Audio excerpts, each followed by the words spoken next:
बघते ना आता एवढं दलान बघतलं का लागल ग सर्टिफिकेट होलं मोडायला म्हणजे सासूने कावं केलं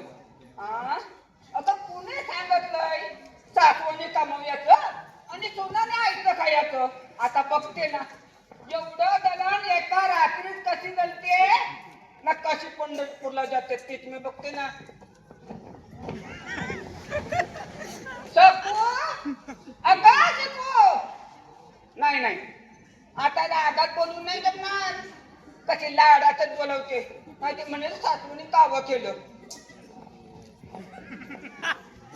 सुंदई अगं सुंदई आले हा सासूबाई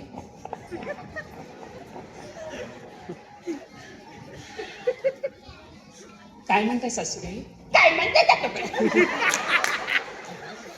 पण विचारल्या लाजसाठी नाही वाटत काय म्हणतात सासूबाई म्हणून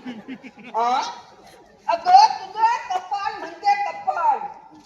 तुला जर दिलायला हवं असलं ना तर हे बघ हे एवढं धान्य एका रात्रीत दळून झालं पाहिजे ते देखील सकाळ वयाचं पहिलं नाहीतर माझ्या पांडुरंगाकडे मग बघते का तुझी मी अहो सासूबाई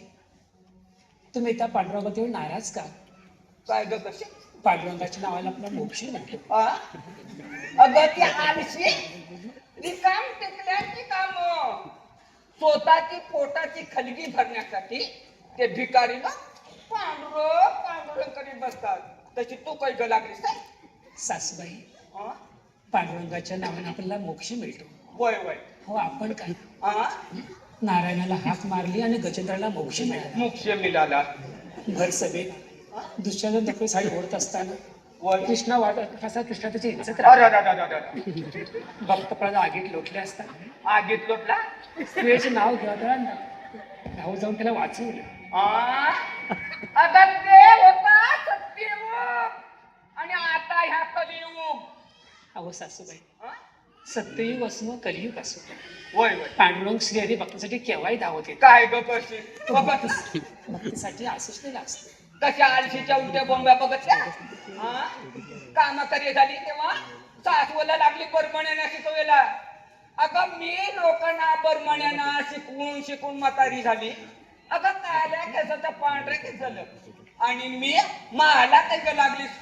ज्ञानाच केला आता तुझी मूर्खपणा बंद कर आणि लाग बघते कामाला आणि हा